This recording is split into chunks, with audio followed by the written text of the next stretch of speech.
Fantastic. Looking nice and healthy.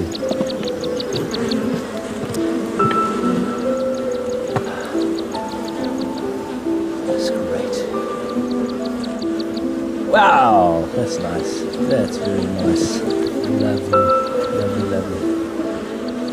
You're not going to find bees this strong without some sort of food at this time of the year.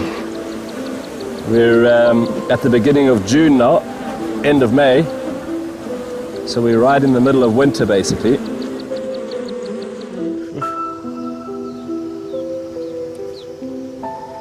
You can hear them, but you can't see any. Seems like a bit of a challenging task, but yeah, most of them are just high up there. Let's see if we can get it in here. Oh. I think one would most possibly get, better at it the more often you do it. Oh, that was close.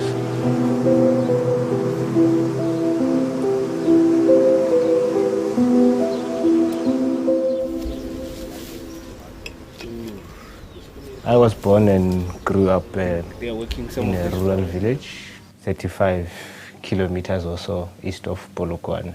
Growing up all in the rural areas, all that we knew, me, my friends and other people around, is that bees were not good. If you come across bees, it's either you make a run for it or you just make sure that you kill it before it stings you. And today, here I am actually being involved in such important and critical research that has to do with these honeybees. Up in the mountains, lots of lovely proteas around, and then lots of smaller little nondescript bushes that we often miss when we're walking past, little pink flowers and purple flowers, and they all contribute to a diversity in the bee's diet. And it's unique vegetation to the Cape, so the two have evolved together. Fynbos is essential to the survival of our Cape bee, especially with other forage being knocked down the way they're taking it out. Most beekeepers who've got access to fynbos, or who know what they're doing, will try to use fynbos. Oh, lovely. This was a new queen in this hive. You can see they're Cape black bees, so they're very black. They're Cape bees. Lots of different colors of pollen. Very nice. We catch bees in these bottles, and there's a chemical ethyl acetate which subdues the bees and puts them to sleep so that we can handle them afterwards. Although you call it a killing bottle, I wouldn't like to call it a killing bottle. I'd like to call it a sacrificing bottle. Yeah. Yeah, it just doesn't sound good when you kill things that you're working on, you love, and so on. Pick up the bee with a tweezer and then hold it between thumb and forefinger with its lower side pointing upwards, and then that exposes the honey sac. Does South Africa need more research into such forage resources? And the answer is absolutely yes. Yeah, it's coming. Yeah, wonderful. This is the honey stomach that I've just pulled out from the abdomen of the bee. 3. I'd give it a 3, yeah. Yeah, I agree. 3 there. There are several factors that can be considered threats to our honeybees, and mostly being the likes of pesticide use, diseases, and we also have the stress that these bees encounter when the beekeepers work them for pollinating the crops, and also the other one being the loss of forage. And in this instance, forage is something that we can do something about. Martin Johannes Meyer has documented certain forage across the country. Pollen size, pellet size. But on a broader spectrum, on a more thorough investigation into this type of forage resources, there is still a lot of work that needs to be done. And my research is a baseline for more research to come in. And there you have your sample of nectar. sugar concentration is 23. Using techniques such as these, we can evaluate the kind of forage that is good and is important for our honeybees, and what we can do in terms of looking at ways to look after such forage, or look at ways in which we can increase such forage, or even protecting such forage. How many plant species I've processed with this method? About 400. But that is just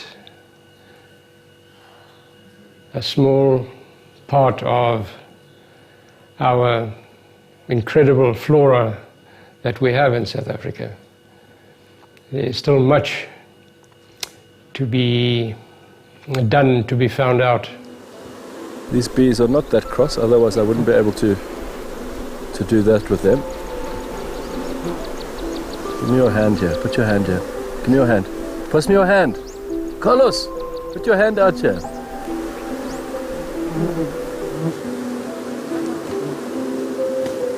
Here we go. I'll make you into a beekeeper yet. Isn't that amazing that you can hold bees like that and they don't sting? Hey?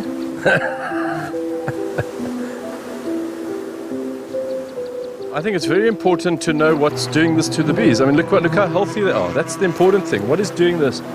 Well, I know what's doing this. It's a fynbos. They're meant to be together. You just look at the results when you're getting full boxes of bees like this, and they're just happy. Happy and healthy.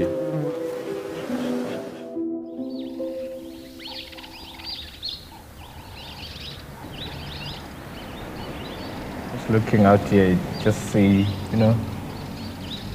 some nice plants starting to flower since it's early spring and so on.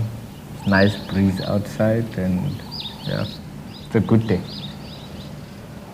This is basically my office space where everything happens. All the documents come in through here. You can see I have a nice little PC here. When one looks at South Africa's honeybee population, we're quite lucky. We've got quite a good gene pool. The same honeybees that are managed by the beekeepers are the same honeybees that we find within our natural ecosystem and landscape. It comes to a point where we need to maintain this. It's a very broad, demanding research, because when you're looking into the forage resources that these honeybees use, it's something that one can do in a lifetime. Hundreds and thousands of plants out there, and there's just no way that one can follow each and every little bee out there and try and find out what it's collecting and from which plant it's collecting.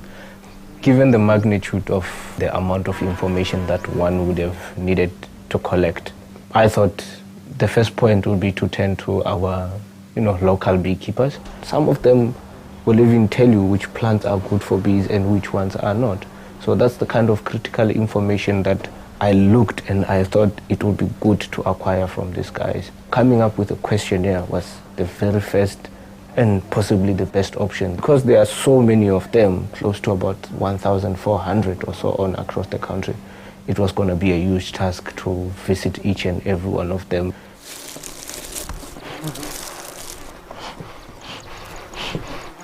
We're in spring now. Just got through a cold, wet winter.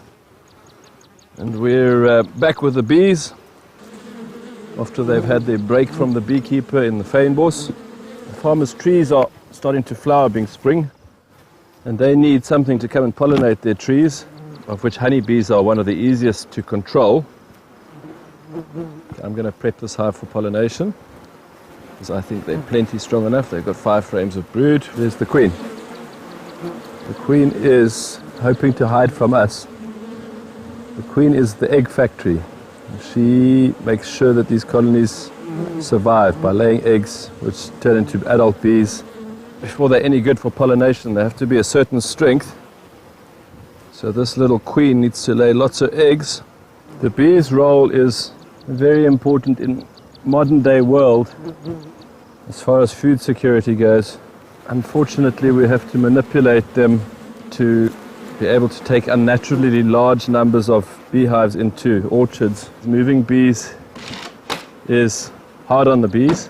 We're still losing 20% maybe 25% of our swarms each year. Losses happen, as in all businesses, but we're obviously trying to look after the bees and be shepherds of the bees, not just abuse them and use them. These beekeepers, they've been keeping bees for a long time. They are managing them, so they are in a way custodians. And some of these guys have been keeping bees for more than 40 to 50 years. That makes them very knowledgeable in terms of the forage resources that these honeybees use. And that is very critical and important indigenous knowledge. With forage, as far as forage goes, we need diversity. We don't want to always be reliant on monoculture like this canola here.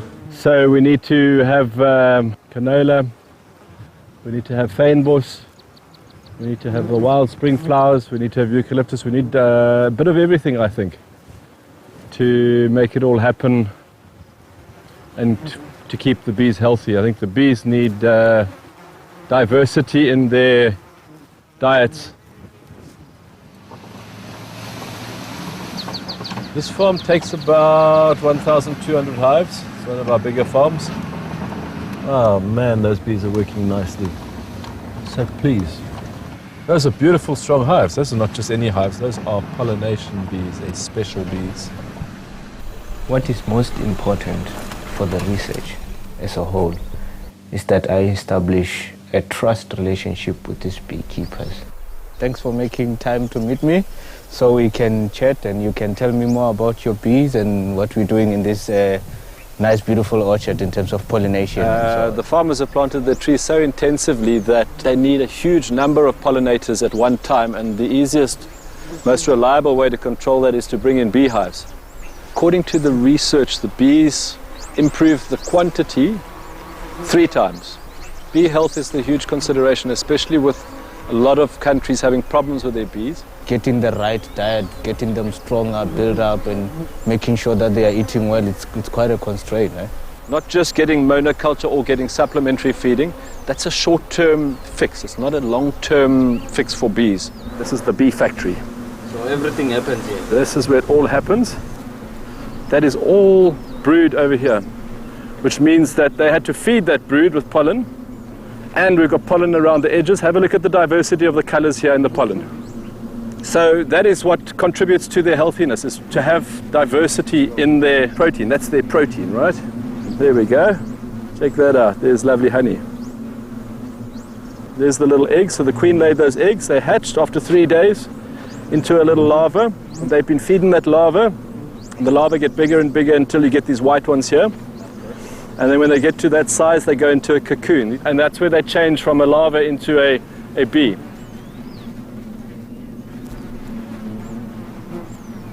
There we go. Here's a nice little plum coming here. Look at that.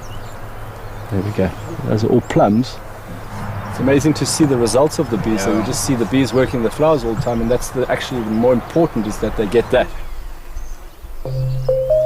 World population is growing very fast, and it needs to be fed.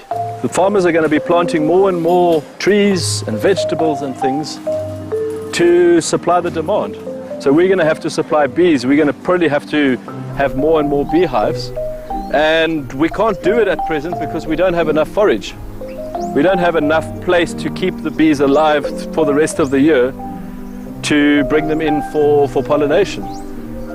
We're trying to get, the information from you guys. You know what they rely on, you know what their daily requirements are. So we need to put those things together. We need to put them together, we need to document them, we need to assess them. We need to make that information meaningful. I've always liked to help the researchers out. And it will be fantastic, after all your hard work, for it to be implemented into planting programs.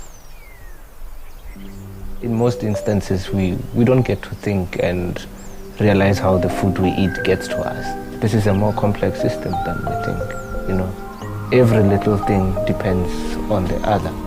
And it is very important that we, as the beneficiaries at the end of the line, start thinking about such things. We can sit back and relax and think that things will continue to be the way they are. The first step is ensuring that these honeybees have good nutrition, and that's one critical point to focus on. Seen some nice queen cells, colorful brood, signs of good forage, you know, healthy bees, got a nice fat sting. Our daily activities, they cross paths with the paths of these insects' lives, and I think it's very important that the public is aware of the importance of such pollinators, what they benefit from them, and what they can do in helping them. There is always something that you can do, not just looking after honeybees, but our natural environment and landscape and ecosystems as a whole.